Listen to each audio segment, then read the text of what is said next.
Oh, I got it. That's a nice one. Yeah.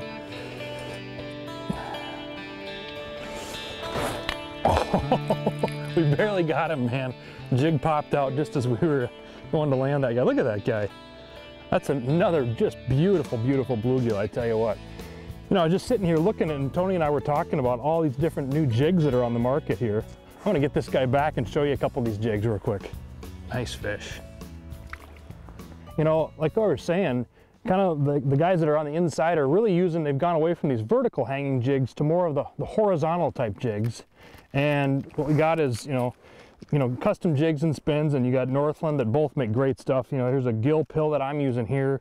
The diamond jig, again, real big, heavy, but yet compact head that fishes real heavy down below the hole. Small hook, so you can hook those big gills.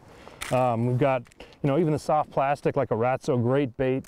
You know, and this is a tungsten type jig that's kind of new on the market too. And then, you know, from Northland, something real new this year is this Hexifly. It's a dynamite jig for fishing, you know, actually with a depth finder. It shows up really well on a depth finder. But again, horizontal approach, and it's just a matter of how the gills feed when they come in. Their mouth is positioned perfectly to get hooked really well when you're using that horizontal jig with the bait or with the waxworm hanging, again, horizontally behind the bait. So it's just kind of fun playing with all the different options that are out there. And I'm going to drop down and get another one. Whoa, there he took me by surprise. That's how light they hit sometimes. Oh man, I gotta think this is a big gill too.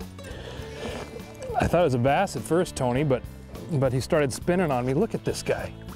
Man, oh man, they won't leave us alone. Look at that. Oh. You know, one little trick you can do with these little jigs like this is take a forceps and just slightly open up that hook just a little bit.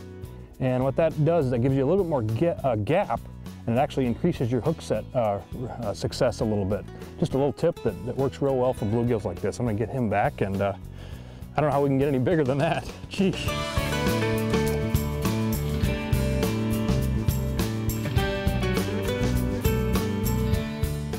Just jig pretty aggressively to get them come in, but then I slow down my jigging pattern and just raise slowly. See how they're raising up? As soon as those fish come up slowly, there he is. Just quit jigging. You know, they like it coming in, wow, they like it coming in aggressive, but then you gotta slow down your jigging style. They let the fish come up and just grab that bait. They don't like the aggressive jigging. They like it just to attract them in, but once they come into that bait, slow your jigging, even stop, and just, it's an ever so slight raise, and you'll see that spring bobber pop, and you got them. Look at that beauty. Wow, just a giant. Oh. Corey, you got another one? Yeah. Wow, man, they are snapping. Again, a lot has to do with not only the jig, but the jigging style, the technique. It's an ever so soft jig just to get them to commit to that horizontal presentation. Oh, another one of those humpback gills, Tony. Holy cow. Look at these beauties. Oh, I tell you what, it's sure fun when you can come out and every year try these different jigs that just get better and better every year with the electronics. And man, oh man, look at that fish there. Unbelievable. Yeah, whether you're 8 years old or 80, everybody loves catching gills like this. Oh, wow. You can't beat it.